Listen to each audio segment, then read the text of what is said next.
Bom dia a todos. Bom dia. Sejam bem-vindos ao Consolador para mais uma palestra, mais um domingo. Os avisos rapidinho, os avisos de sempre, né? Nossa assistência social está sempre precisando de alimentos e doações. Então, quem tiver condições, conhecer quem possa ajudar, vai ser bem-vindo. Tá? Nossos cursos se iniciam no dia 3 de fevereiro. Ainda dá tempo, quem quiser se inscrever, também conheça alguém que queira se inscrever, tá? Corre lá, fala com a Regininha, procura as meninas, a Aninha, a Liliane, que dá tempo ainda, tá bom? Fazer a nossa leitura, nosso livro Jesus no dia a dia. Fala sobre atenção. Atenção, nunca deixe de cumprimentar alguém, outro pode se ofender. Atenção, nunca fale mal de quem não está presente, ele pode ficar sabendo do seu comentário. Atenção, nunca conte uma mentira, um inocente pode pagar por isso. Atenção, nunca seja rude com as pessoas, elas não têm culpa dos seus problemas. Atenção, não condene a ninguém, você pode precisar da misericórdia alheia. Atenção, nunca sofra antes da hora, o esperado pode não acontecer e neste caso sofrerá 2 vezes inutilmente. Atenção, não se apegue a ídolos humanos, são todos falíveis. Atenção, não pergunte quem deixou de fazer aquela tarefa nobre, simplesmente faça você mesmo. Atenção, esteja sempre atento. Então, após nossa leitura, eu convido aqueles que se sentirem à vontade a fechar os seus olhos. Nós possamos, assim, levar nossos pensamentos ao nosso Mestre Jesus, nosso Mestre amigo, nosso irmão maior, ao nosso Deus Pai, que nos capacitou e permitiu estar aqui hoje, vencendo obstáculos, dificuldades, mas estamos aqui para ouvir uma mensagem, ouvir essa palestra.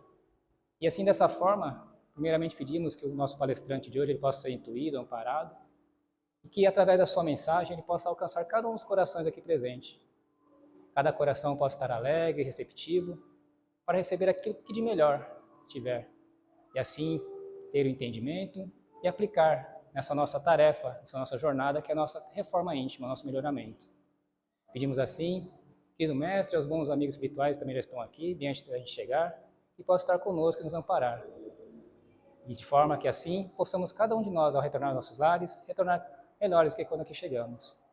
Que assim seja, graças a Deus. Bom dia a todos. Bom dia. Hoje, mais uma vez, é uma grande alegria estarmos aqui reunidos para repartirmos, dividirmos o conhecimento, os ensinos do Evangelho do Mestre Jesus. Que hoje nós possamos, então, dividirmos entre nós o amor, os ensinos, as ações ensinadas pelo Mestre ao longo do seu Evangelho. E hoje a nossa palestra vai ser um pouco diferente daquilo que eu sempre venho fazendo. Hoje a nossa palestra será um Evangelho musical. E ao longo das explanações sobre o Evangelho, as canções que vão ser cantadas, muito terão a acrescentar aquilo que nós traremos de reflexão na manhã de hoje. E o tema, o título escolhido a esse Evangelho musical foi abençoe os que choram. Talvez, num primeiro momento, observar esse título não tenha tanto sentido, parece algo meio vago, que não se liga, num primeiro momento, exatamente a alguma passagem do Evangelho. Afinal de contas, a todo momento, Jesus nos ensina a abençoar aqueles que choram. Mas a passagem, o momento do Evangelho que nos inspirou, que nos fez ter a vontade de falar sobre esse assunto foi uma das partes mais importantes, não só do Espiritismo, mas da doutrina cristã de um modo geral, o Sermão do Monte. No Sermão do Monte, esse primeiro grande discurso que Jesus faz a uma multidão de pessoas, e que é o primeiro narrado nos Evangelhos de Mateus e de Lucas, Jesus vai trazer as bem-aventuranças. E além das bem-aventuranças, Jesus vai trabalhar alguns outros temas, mas aquilo que nós vamos trabalhar hoje se encontra entre as 8 bem-aventuranças. E para a gente entender melhor ainda, as bem-aventuranças tratam de um tema muito importante na vida do homem. O tema central dessas bem-aventuranças é a felicidade. Quando Jesus fala sobre as bem-aventuranças, ele está falando sobre a visão cristã, aquelas pessoas, sobre a felicidade. E aqueles que passam por determinadas coisas ou vivem determinadas ações são intitulados pelos discípulos como os bem-aventurados, aqueles que alcançam as ações que Jesus recomenda àquela grande multidão. E essas bem-aventuranças são várias, são 8. Claro que nós não temos tempo de falar das 8 bem-aventuranças, nós vamos falar especificamente da segunda bem-aventurança deixada pelo Mestre Jesus. Então hoje, ao invés de lermos as bem-aventuranças, ao invés de lermos essa parte do Sermão da Montanha, ou simplesmente fazermos um resumo, nós vamos cantar as bem-aventuranças. Cantar as bem-aventuranças ensinadas por Jesus. A nossa primeira música se chama Bem-aventurados.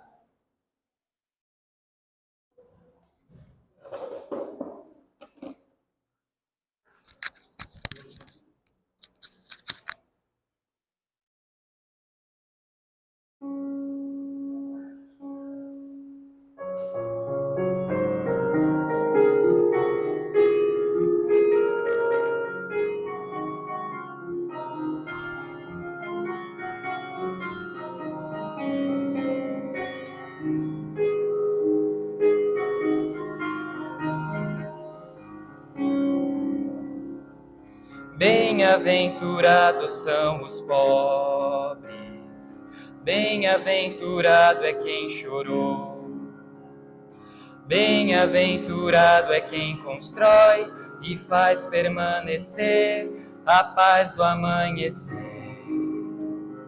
Bem-aventurados o pobre, porque um dia ainda reinará. Quem chora, porque um dia se consolará. Quem vive pela paz, porque ela vai chegar. Bem-aventurados para sempre. Bem-aventurado é quem procura o reino da justiça e do amor. E quem conhece a força do perdão e sabe conservar sem mancha o coração. Bem-aventurados o justo, porque um dia ainda governará. O homem que perdoa, porque vencerá. O puro, por ser filho mais ligado ao Pai.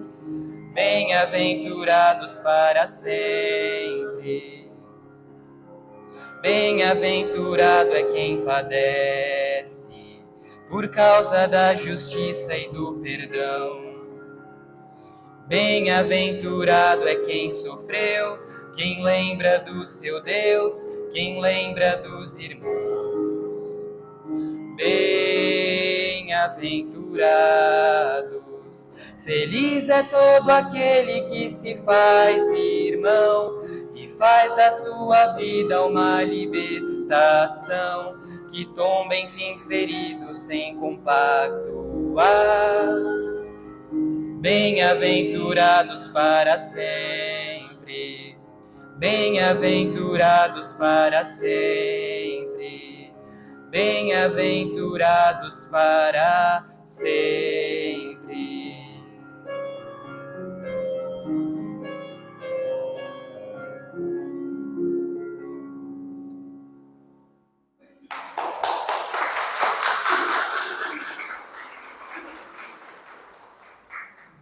Bom, mais especificamente, nós vamos falar da segunda bem-aventurança. Bem-aventurados os aflitos, porque eles serão consolados. Essa que talvez seja a bem-aventurança mais famosa, mais popular, que todo aquele que, em momento de aflição, procura o Evangelho, certamente já encontrou essa fala de Jesus, aqueles que choram. E aqui, essa passagem, essa bem-aventurança está especificamente no Evangelho de Mateus, no capítulo 5, no versículo 4. Antes de falarmos, então, sobre essa bem-aventurança, vamos entender o que é bem-aventurado. Segundo a visão teológica, segundo a visão de várias crenças cristãs, todas elas, quase todas, concordam no sentido de bem-aventurado. Tanto os católicos, os evangélicos e inclusive até alguns espíritas interpretam da mesma forma a palavra bem-aventurado.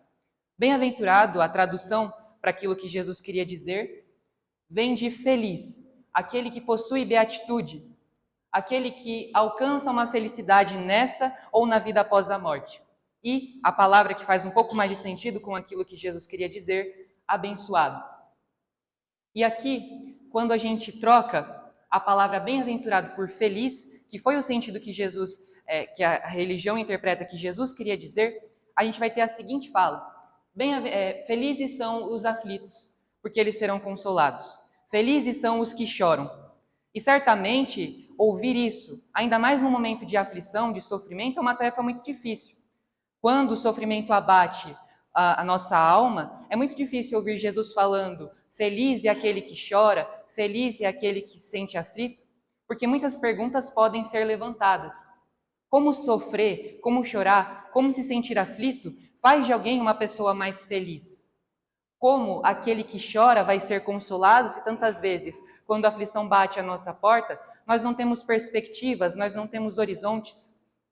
E a pergunta que talvez seja mais dolorosa: como o sofrimento nos faz ser bem-aventurados? E claro que levantar essas perguntas e respondê-las não é uma tarefa fácil, porque muitas vezes o coração humano, aqui no mundo encarnado, muitas vezes sofre por diversos motivos, por diversas vezes, e responder essas perguntas se transforma numa prova de esperança e de fé. Como é difícil responder aquelas perguntas quando o sofrimento bate à nossa porta, porque muitas vezes nós caímos ou numa desesperança, ou até mesmo numa descrença com as palavras de Jesus, questionando aquilo que ele nos diz. E certamente é muito natural que isso aconteça, porque nós, na condição de encarnados, vivemos num mundo de provas e de expiações. E é muito difícil encontrar no nosso planeta, no nosso estágio evolutivo, alguém que nunca tenha sofrido, alguém que nunca tenha chorado, alguém que nunca tenha se sentido aflito por qualquer que seja o motivo. Mas mesmo assim, diante de tanto sofrimento que se encontra nessa terra, se encontra entre os corações, parece que a palavra da bem-aventurança de Jesus, de uma forma ou de outra, continua ressurgindo no coração do homem que encontra o Evangelho. Mesmo diante do sofrimento, da descrença, da desesperança, a fala e a promessa de Jesus, eles serão consolados, traz de alguma forma um sentimento ao homem, seja de uma esperança de lidar com aquilo, ou um sentimento negativo, uma revolta, uma dúvida, uma descrença, porque é verdadeiramente difícil ouvir essa fala enquanto o nosso coração sofre. E antes de prosseguirmos, é importante dizer que falar sobre o sofrimento, sobre a aflição, não é uma tarefa fácil, não é uma tarefa simples, porque o sofrimento é algo muito íntimo. O sofrimento é uma prova, uma batalha interna muito delicada de ser dita. E ainda hoje na nossa sociedade vemos que poucas são aquelas pessoas que falam abertamente das suas aflições, dos seus sofrimentos, dos seus problemas. E muitas vezes nós temos que lembrar algumas coisas aqui, principalmente a todos que estão aqui presentes nesse salão e que por algum motivo se sentem tristes, aflitos, aqueles que choram e que hoje agora aqui estão me escutando, por qualquer que seja o motivo. Por qualquer motivo que seja, a dor que bate em seu peito, o motivo de sua aflição, nós não estamos aqui hoje para falar ou discutir sobre o tamanho das dores de cada um, sobre falar qual é a maior ou qual é a menor dor. Porque, afinal de contas, Somente aquele que passa pelas provações pode dizer qual é o tamanho das suas dificuldades e das batalhas que têm que ser lutadas e vencidas. E certamente não existe um remédio, uma cartilha que descreva exatamente como fazer com que todos os sofrimentos se dissipem. Não tem como eu aqui, hoje, falar para você que chora, para você que se sente aflito, que a sua aflição não tem valor, ou que ela é pequena, ou que você não deve sentir isso. Não tem como eu chegar aqui e dizer, trazer uma lista de afazeres, uma lista de ações que vão garantir que o seu sofrimento desapareça. Porque, afinal de contas, não existe uma cartilha dessas. E seria muito bom se existisse, mas não existe. E somente aqueles que passam sabem como é difícil batalhar todos os dias, batalhar todos os momentos para levantar da cama, para abrir um sorriso para aqueles que nos machucam. É uma tarefa muito complicada. E talvez eu não tenha as palavras certeiras. E o objetivo aqui hoje não é discutir sobre causas atuais e anteriores das aflições, que é um tema importante, ou então falar sobre palavras que venham de mim exatamente. Hoje, o meu objetivo aqui, aos tristes e aos infelizes, é falar sobre alguém que trouxe boas notícias, que trouxe a verdadeira consolação àqueles que choravam. As palavras que hoje nós gostaríamos de trazer são aquelas ensinadas pelo Mestre Jesus, que a todo momento nesse planeta não se preocupou em chegar àquela multidão que sofria por diferentes motivos e perguntar qual é o seu sofrimento. E se a pessoa respondesse, dizer, esse sofrimento aí é banal. Jesus nunca fez isso. E esse não é o objetivo do Mestre. O objetivo do Mestre é secar a lágrima, independente do motivo. E a nossa próxima canção é justamente esse recado, essa mensagem a todos que, por qualquer motivo, lutam no seu dia a dia para simplesmente sorrir, para levantar da cama. A nossa próxima música é direcionada exatamente aos que choram, aos tristes e aos infelizes.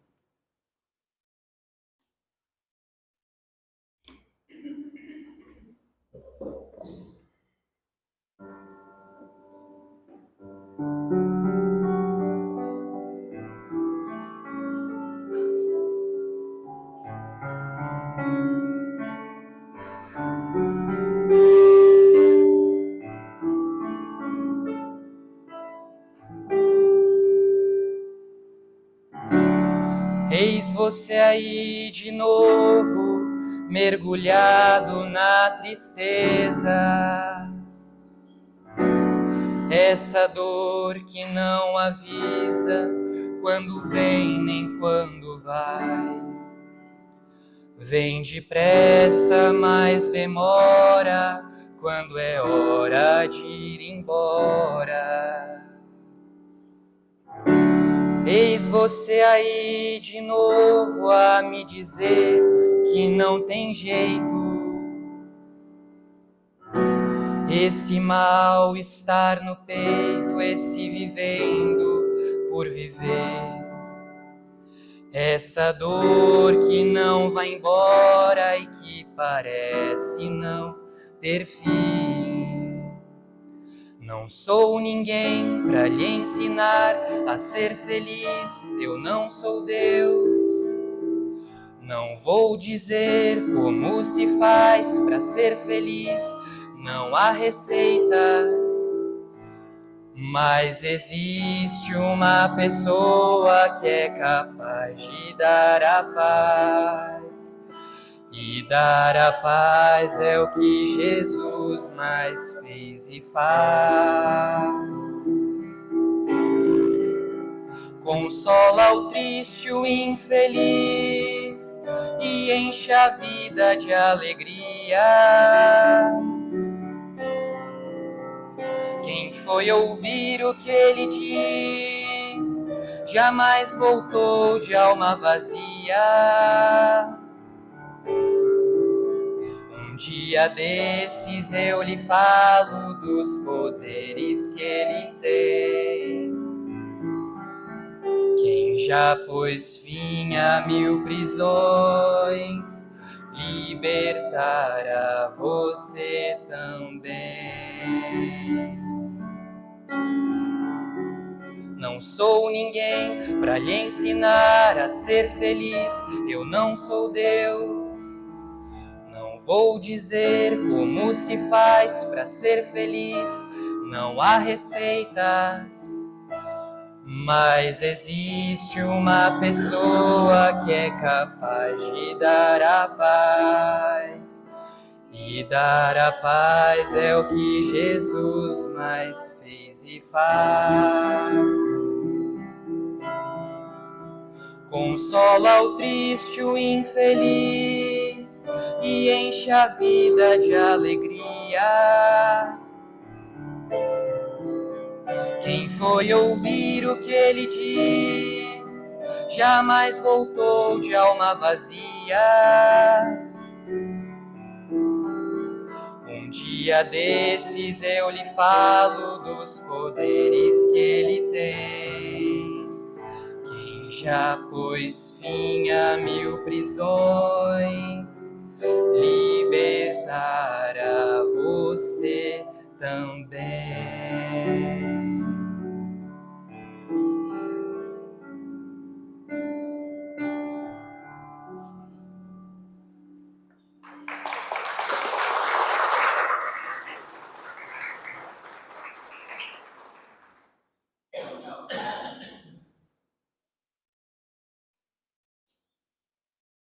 Como a música mesmo nos fala, Jesus tem essa capacidade de libertar a alma das diversas prisões que nós mesmos criamos para nós, para o nosso próprio espírito.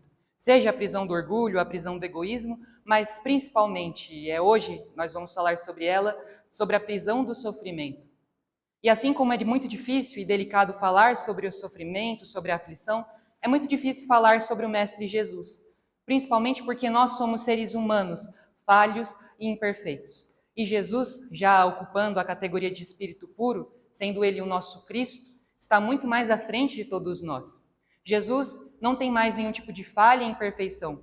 E quando o homem fala sobre ele, muitas vezes corre-se o risco de colocar e espelhar naquela imagem, na figura do Mestre, os defeitos do homem. E nos falta também, para falarmos de Jesus, o entendimento para compreendermos verdadeiramente aquilo que ele fez, aquilo que ele disse, e nos falta palavras quando entendemos para explicar da maneira mais adequada aquilo que Jesus fez. E aqui, no nosso planeta, existem diversas crenças e religiões cristãs que enxergam Jesus de diferentes formas. Temos algumas que acreditam que Jesus é como um príncipe, que está num trono e que julgará os vivos e os mortos. Outras crenças não conseguem nem simplesmente encontrar e enxergar Jesus porque ele parece muito inalcançável. E claro que no momento de sofrimento, muitas vezes esse tipo de visão sobre o Mestre pode dificultar muito as coisas. Para falar então de Jesus, esse homem que liberta a alma do sofrimento, nós temos que procurar uma concepção que mais se adeque a essa visão do Cristo que é amigo, do Cristo que liberta o sofredor. E na minha concepção, no meu entendimento, uma das mais bonitas e adequadas formas de enxergar Jesus diante do sofrimento é ensinada pelo próprio Espiritismo, uma visão de um Cristo que é mediador.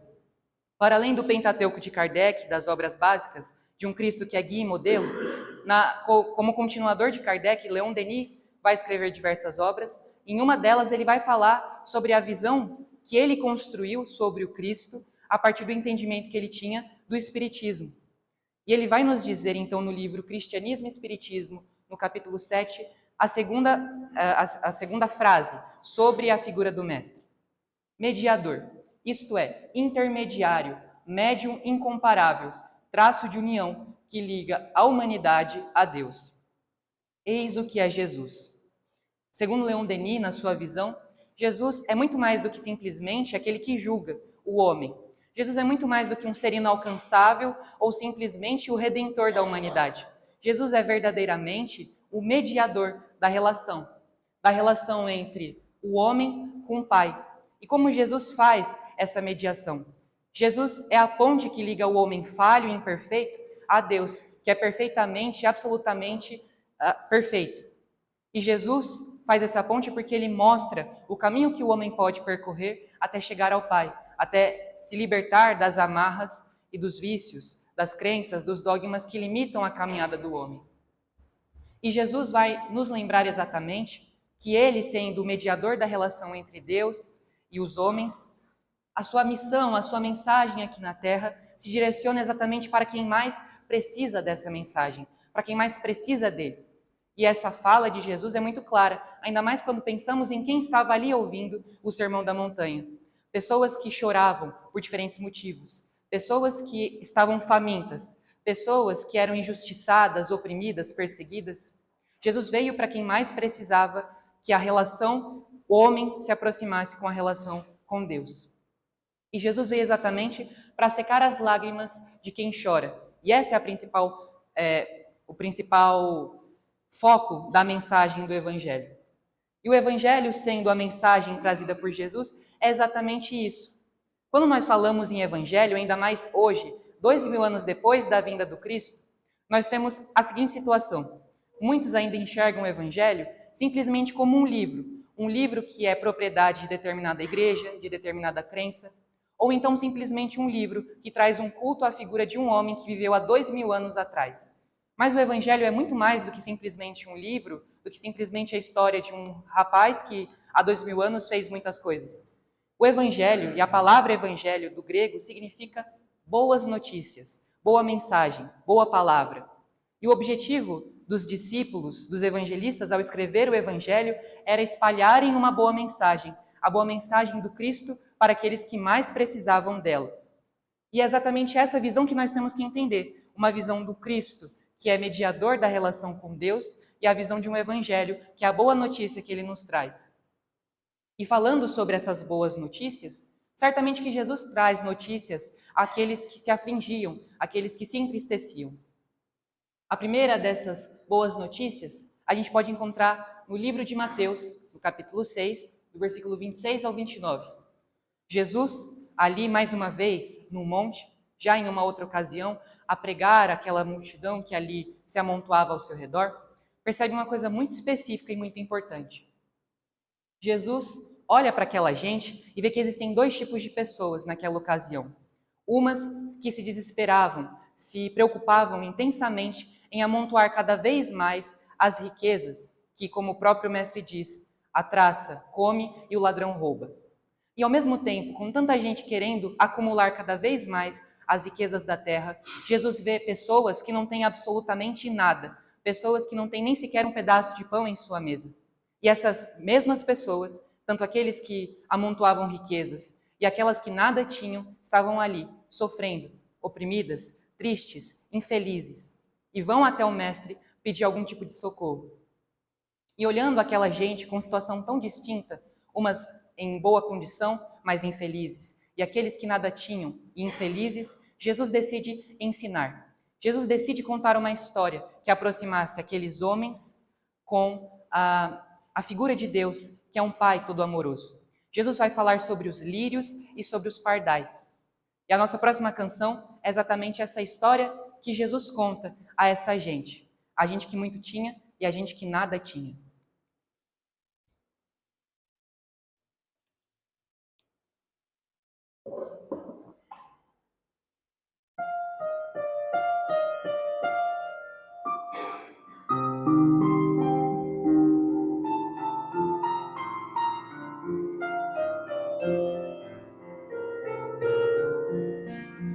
Olhem os lírios do campo, vejam como eles se vestem.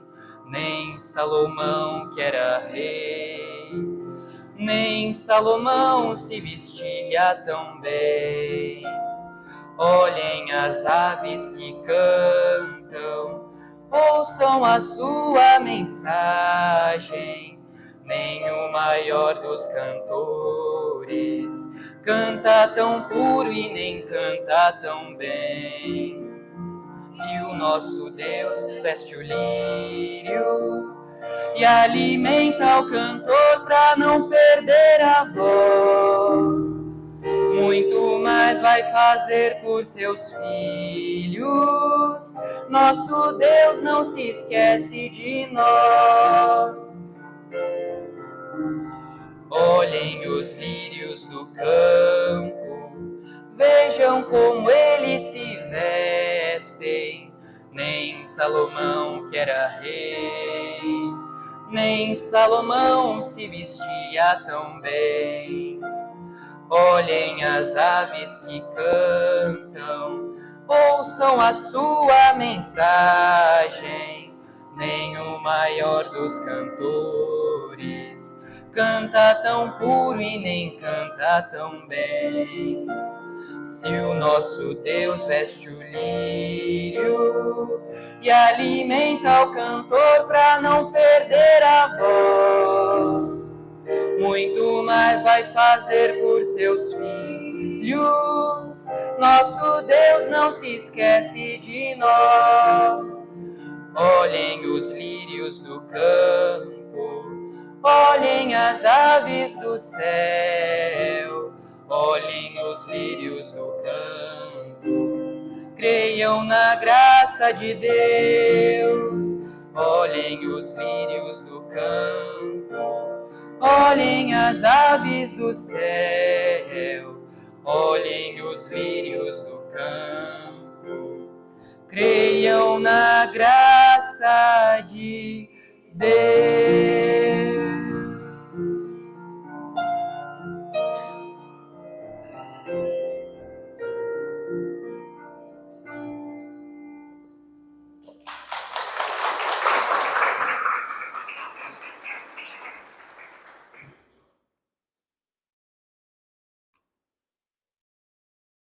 E essa mesma história dos lírios e dos pardais até hoje faz muito sentido. E olha que se passaram 2000 anos daquela realidade.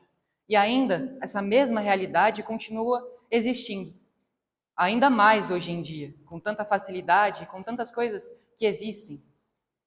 E hoje nós temos milhões de pessoas que perseguem vidas vazias, enquanto outras vivem vidas totalmente esvaziadas. Essa mesma realidade e essa mesma história do lírio e do pardal, que pode parecer, num primeiro instante, meio bobinha, é muito profunda e muito verdadeira. Jesus, diante daquela gente, vendo tantos com muito e tantos com pouco, se aproxima daquela gente e diz: se o seu sofrimento vem do querer sempre mais, lembra que deves buscar a verdadeira riqueza, a riqueza do ser mais do que a riqueza do ter. E assim partilhar com os outros, partilhar com aqueles que nada têm, aquilo que você tem em abundância. Se o seu sofrimento vem de querer perseguir, de querer cargos, posses, riquezas, querer luxo, lembra que essa não é a verdadeira riqueza. A verdadeira riqueza é aquela das boas virtudes, aquela das boas ações.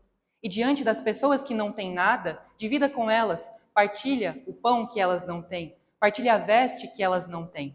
Lembra que as verdadeiras riquezas as traças não comem e o ladrão não pode roubar.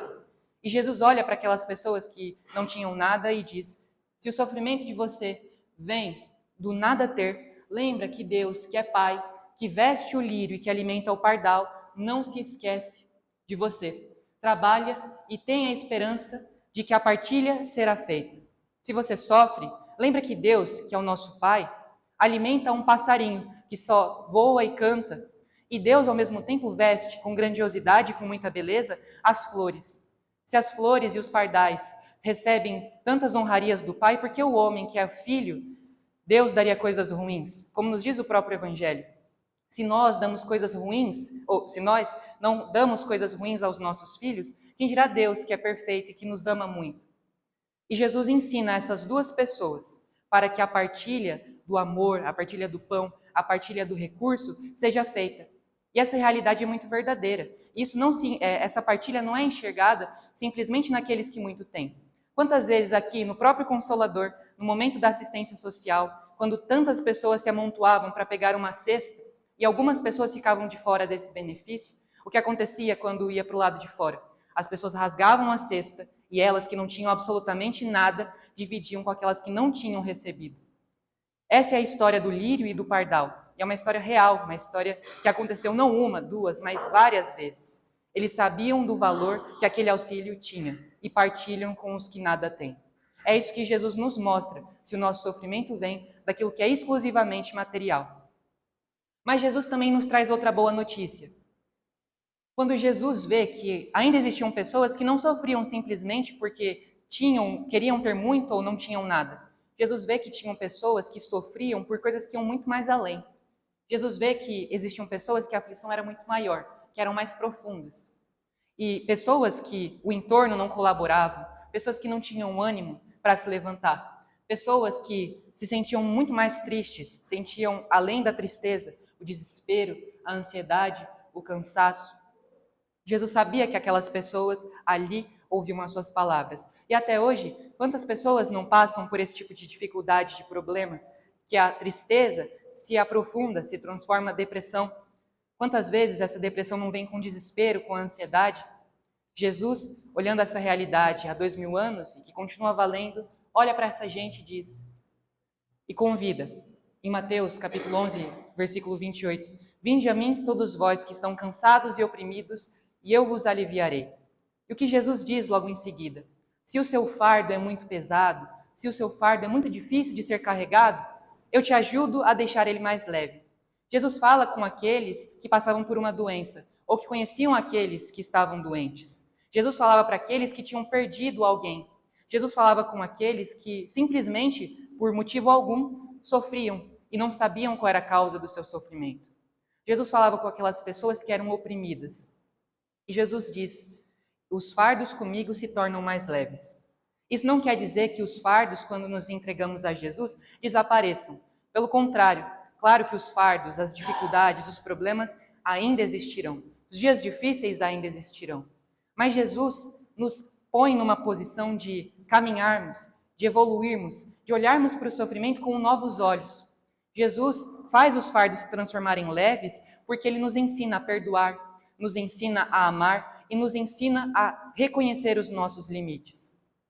Se diante daquela dificuldade o meu entorno não colabora e eu não consigo me melhorar, não consigo me sentir bem, ou então não consigo auxiliar o outro, que eu me afaste, mas que eu me afaste amando, tendo a noção de que, em algum momento, quando eu tiver capacidade, que eu ame aqueles que eu ainda não consigo. E aqueles que eu já consigo amar, que eu possa amar mais, perdoar mais. Jesus, com esse convite, entrega algo que é muito profundo. Jesus convida o homem a ir atrás da paz. Uma paz que, mesmo diante de tanto sofrimento e de tanta dor, banha o coração nesse grande rio que se estende. Essa paz do Mestre, claro, talvez não seja tão simples de ser alcançada, mas a sua palavra é muito clara. Comigo o jugo é suave e os fardos se tornam muito mais leves. A nossa próxima canção fala exatamente sobre esse rio, esse convite de paz que Jesus nos convida a nos banharmos constantemente.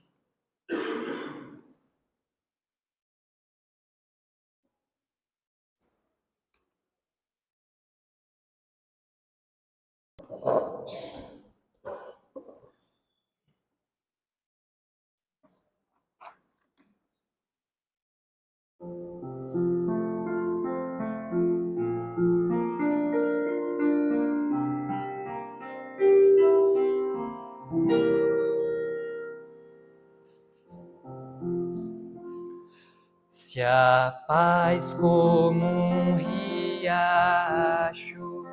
do céu descer enfim, se murmurando inquieta ela passar perto de mim, nas águas desta paz minha alma eu lavarei, feliz eu beberei, não terei sede nunca e nunca mais.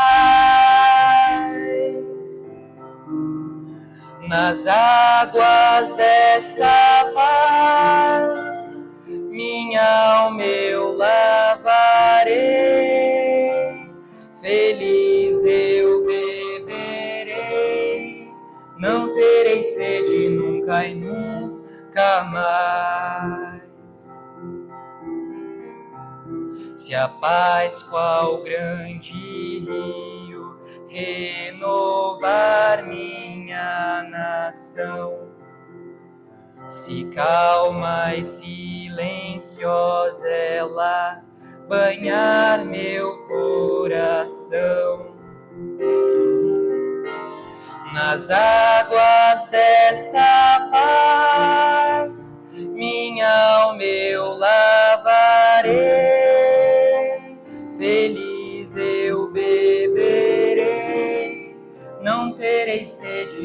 nunca e nunca mais. Nas águas desta paz, minha alma eu lavarei, feliz eu beberei, não terei sede nunca e nunca mais.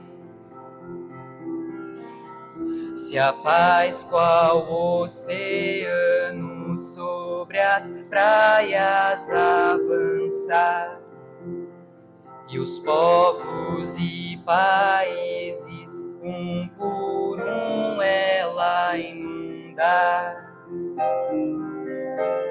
nas águas desta paz, minha alma eu lavarei, feliz eu beberei, não terei sede nunca e nunca mais.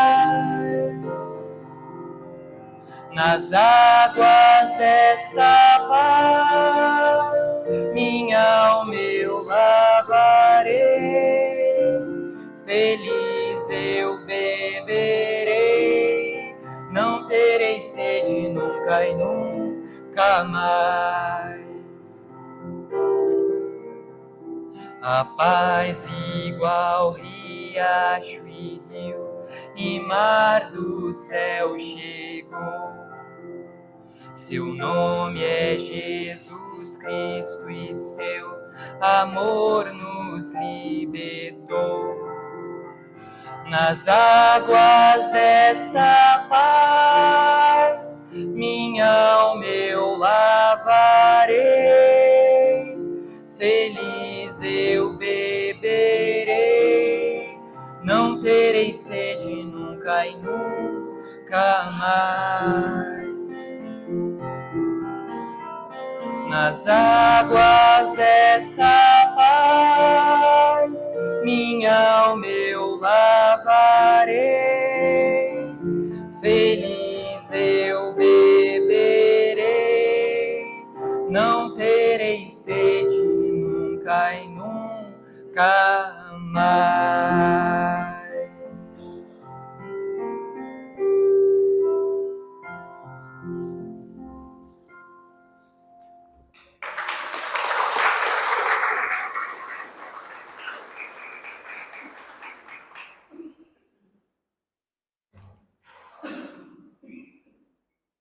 E Jesus não trouxe somente as boas notícias.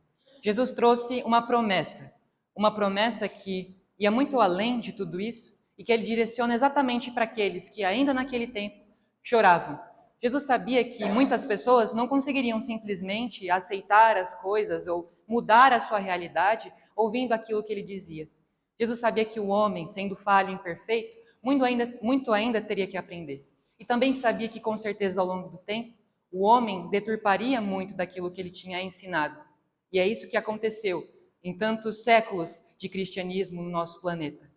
Mas mesmo assim, Jesus promete, essa promessa consta no Evangelho de João, no capítulo 14, antes do momento da cruz, que ele deixaria a todos os seus discípulos e todos aqueles que sentiam a necessidade de encontrá-lo, um consolador prometido a essa gente que tanto sofria.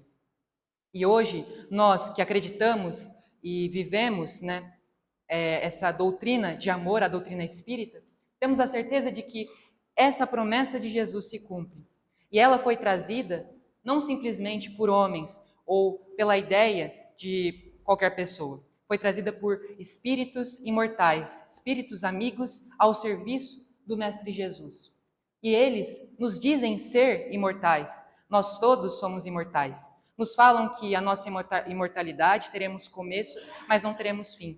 E diante dessa eternidade, como comparando os sofrimentos terrenos, como os nossos sofrimentos não são pequenos diante de toda essa imensidão que ainda viveremos.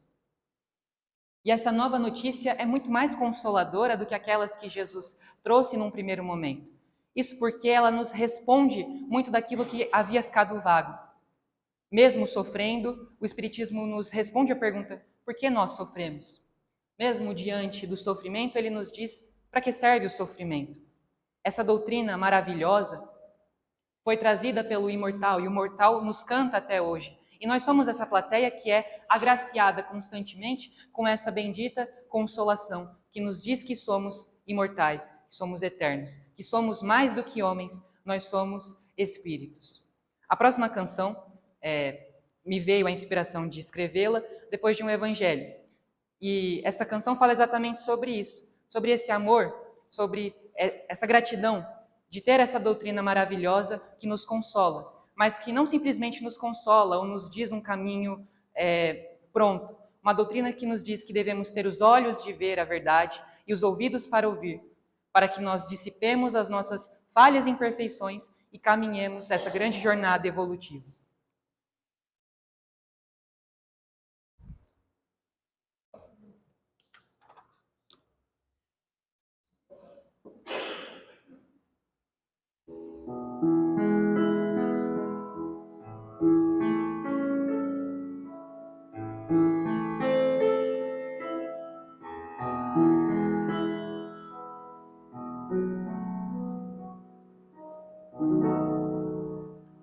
Quem tem os olhos de ver e os ouvidos de ouvir, assim despertará a luz, há de ver, a voz há de escutar. Eis que o Consolador agora vem e canta o imortal e brada o além. Nos fala do renascer, das luzes do porvir, do sempre caminhar, do sempre ressurgir.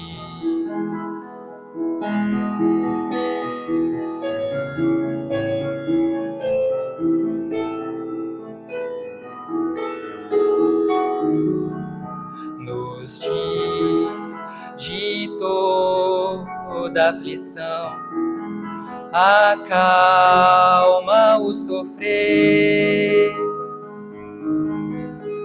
nos chama a essa vinha de tanta luz, nos mostra o transformar ao exemplo de Jesus. Eis que o Consolador agora vem e canta o imortal e brada o além. Seu lema é caridade, a meta é progredir, a morte é só passagem, no bem sempre resistir.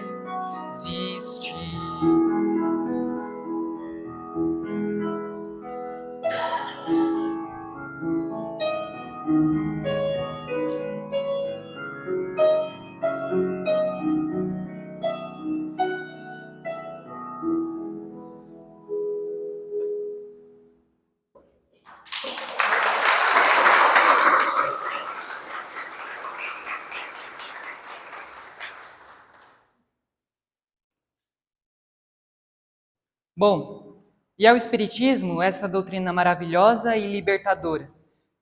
O Espiritismo, além de trazer e de jogar luz àquilo que, ao longo dos séculos, ficou cheio de trevas do homem, acima daquilo que Jesus disse, o Espiritismo vai muito além, porque se propõe a ser uma doutrina que é, acima de tudo, racional. Uma doutrina que vai nos libertar da marra dos dogmas e vai despertar a nossa consciência, nos dizendo exatamente que devemos ter os olhos de ver e os ouvidos de ouvir as verdades ditas pelo Espírito que é imortal. E agora, parece que ficou muito distante, mas voltemos então ao entendimento da bem-aventurança. Nós falamos das boas notícias, buscando a consolação que Jesus traz. Mas agora, com a luz da doutrina espírita e com a racionalidade, vamos interpretar o sentido mais perfeito, mais próximo àquilo que Jesus queria dizer sobre a segunda bem-aventurança. Vamos pensar o seguinte, como nós havíamos dito antes, se bem-aventurado é entendido, é interpretado dentro do cristianismo, inclusive por algumas pessoas dentro do meio espírita, como a felicidade por sofrer, devemos então, de maneira racional, chegar à seguinte conclusão. Se ser bem-aventurado é ter grande felicidade por sofrer, Deus seria mau, isso porque ele se agradaria com o nosso sofrimento. As palavras de Jesus seriam vãs, porque não teriam nenhuma utilidade ou sentido. Se as palavras de Jesus não tivessem sentido, a vinda do Espiritismo seria inútil. E todo homem na Terra seria feliz. Porque, afinal de contas, se nessa visão ser bem-aventurado é ser feliz por sofrer, todo homem sofrendo seria bem-aventurado, porque não existe na Terra um homem que não tenha sofrido pelo menos uma vez. Mas vamos então, agora, sabendo, conhecendo, entendendo essa doutrina que nos liberta de dogmas e crenças que nos limitam, que fecham a nossa visão, devemos interpretar a partir do Espiritismo. O Espiritismo vai nos dizer que não existe nenhum sofrimento bom. Não existe sofrimento ou lugar que nos cause sofrimento que é bom para nós. O Espiritismo vai além e vai nos dizer que a sua proposta é de bem sofrer, de bem lidar com o sofrimento, de agir diante do sofrimento. E essa ação vem exatamente através da caridade. Se dentro do meio espírita, ou se ainda cultivamos a crença dentro do nosso coração de que devemos nos acomodar com os nossos sofrimentos, porque seremos bem-aventurados, nós estamos agindo de maneira equivocada. Ou se então justificamos o nosso sofrimento com essa doutrina maravilhosa que nos diz que não devemos ter dogmas, se olhamos para o nosso sofrimento de agora e simplesmente dizemos, poxa, isso é um sofrimento do passado, uma coisa que eu fiz na vida anterior, tenho que ficar sofrendo nessa. Isso também é uma coisa equivocada, porque ninguém é feito para sofrer. E nenhum sofrimento é bom, como nos diz o Espiritismo. O sofrimento tem que ser bem lidado, bem desconstruído diante dos nossos olhos, através da ação, através da caridade. E, tendo em vista esse entendimento da doutrina espírita, vamos agora um pouco mais além, vamos usar dados da história. Quando Jesus fala o Sermão da Montanha, ele usa a palavra bem-aventurado, é traduzido como bem-aventurado. E essa palavra significava ali naquele contexto, feliz. Mas existiam muitas palavras para dizer sobre felicidade na época de Jesus, muitas palavras gregas. E os discípulos escolheram uma palavra muito específica para falar e escrever ali no Sermão da Montanha. A palavra que seria mais comum ser utilizada seria eudaimonia, que no grego era felicidade. Mas não, Jesus utiliza a palavra makari, e é escrita assim no grego. Essa palavra significa abençoado, mas em alguns contextos, em alguns momentos, poderia ser entendida, poderia ser interpretada, para além de abençoado, como abençoe. Abençoe. Vamos entender então, se o Espiritismo nos diz que não há sofrimento bom, que nós devemos lidar bem com o nosso sofrimento, e isso é através da ação, vamos então agora tentar interpretar com esse sentido além que Jesus deve ter utilizado. Para além de abençoado é aquele que chora, nós podemos entender da seguinte forma, abençoe aquele que chora para que seja consolado. Isso não faria muito mais sentido com toda a missão do Cristo para libertar os homens dos seus sofrimentos? Não faria muito mais sentido abençoar aqueles que choram do que se sentir abençoado por estar chorando?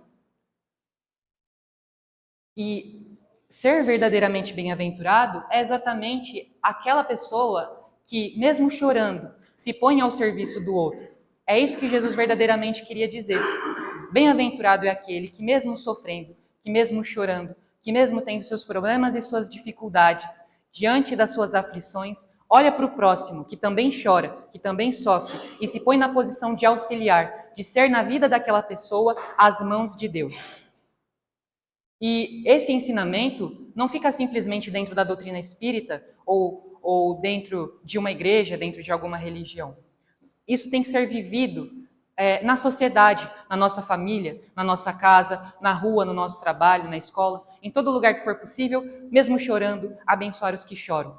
E isso é um exemplo, inclusive, que podemos encontrar na oração de São Francisco, em que ele nos diz, consolar para ser consolado.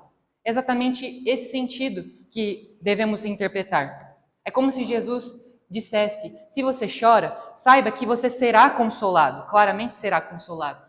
E para além da sua dor, da sua aflição, console o outro, se faça as mãos de Deus no mundo.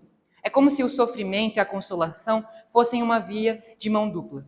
Ao mesmo tempo que eu sofro, eu vejo o outro sofrendo, e então, a primeira via, eu consolo. Quando o outro também sofre, também chora, mas vê que eu também choro e também sofro, ele me consola. E assim, a consolação, a bem-aventurança deixa de ser algo individual ou algo de se acomodar com o sofrimento. Se transforma numa bem-aventurança, numa consolação que é coletiva, que vai muito além da individualidade.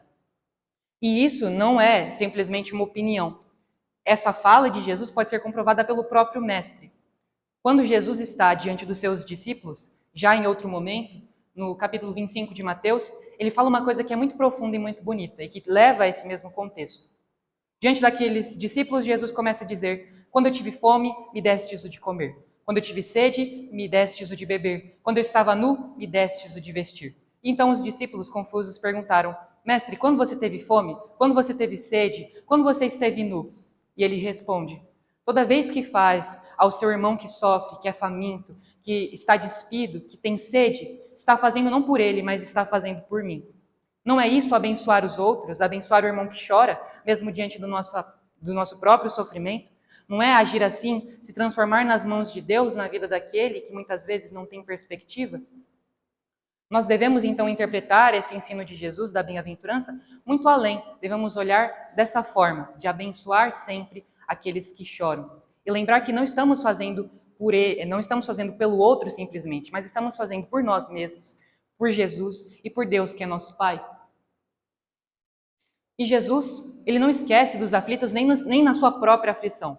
A última fala, o último ensino de Jesus, quando ele está ali com seus discípulos, antes de ser crucificado, ele direciona aos que mais sofriam.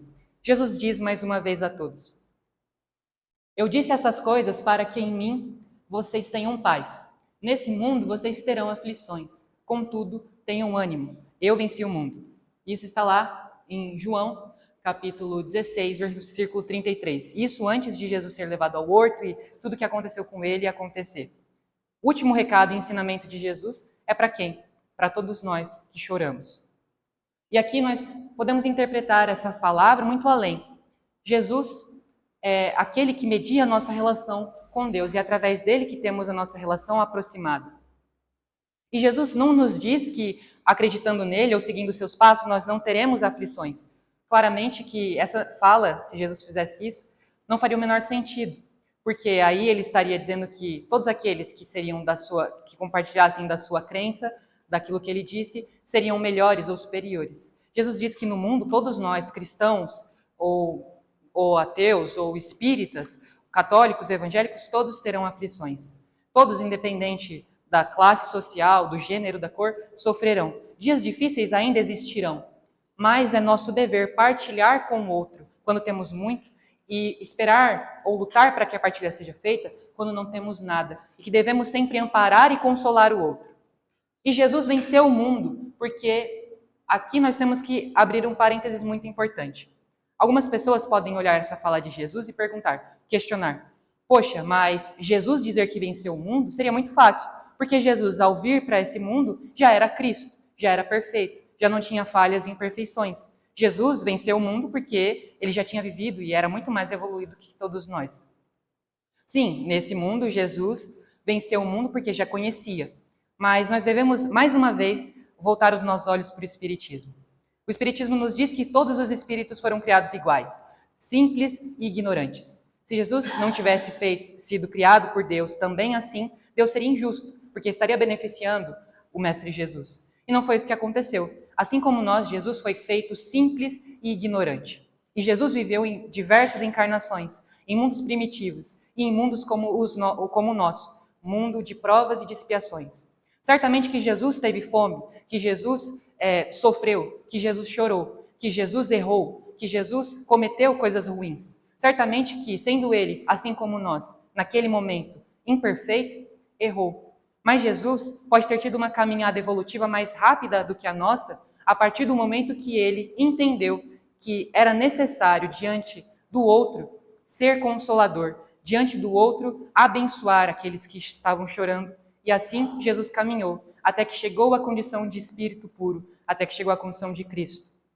Se Jesus viveu e traçou os mesmos caminhos que nós ainda vamos traçar, se Jesus conseguiu compreender verdadeiramente o amar o próximo e amar a Deus, e veio a esse mundo para ensinar a nós que somos ainda imperfeitos, nós também somos capazes de, seguindo esse conselho, caminhando, consolando, mesmo chorando, fazermos o bem ao outro, nós seremos também vencedores do mundo. Nós venceremos as nossas próprias iniquidades. Bom, eu gostaria então de agradecer a todos a atenção que me foi dada e de recado final, que nós possamos então ter esse novo entendimento sobre a bem-aventurança. Que bem-aventurado não é aquele que se acomoda com o sofrimento ou aceita que deve sofrer eternamente. Bem-aventurado é aquele que, mesmo sofrendo, abençoa. Feliz é aquele que abençoa aqueles que choram. Essa é a interpretação que devemos ter.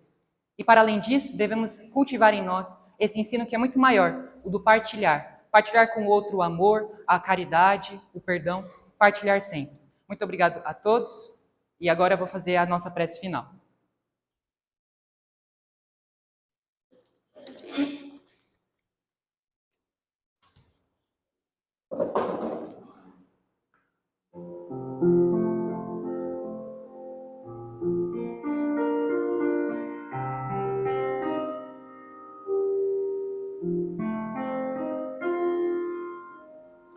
Se acaso não tem mais que 5 peixes, se acaso não tem mais que 5 pães, tens mais que o suficiente, reúne a tua gente e com a paz em mente comece a repartir.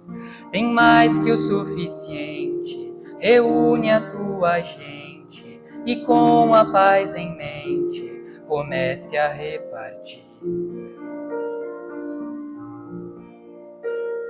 Verás que ainda hoje Deus opera, que o repartir do pão não é quimera. Feliz é quem reparte com amor, é quem se faz os braços do Senhor.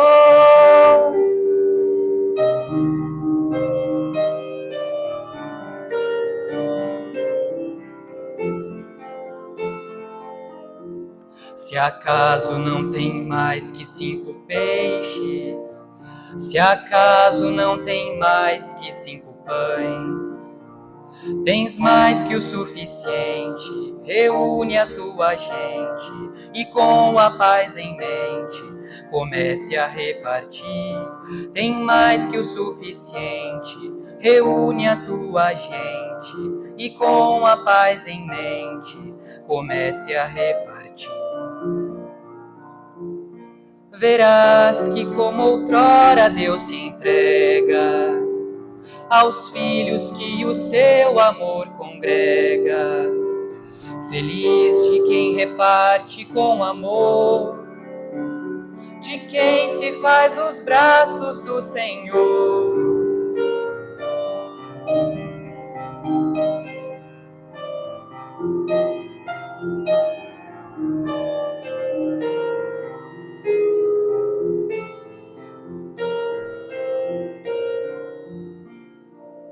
Graças a Deus.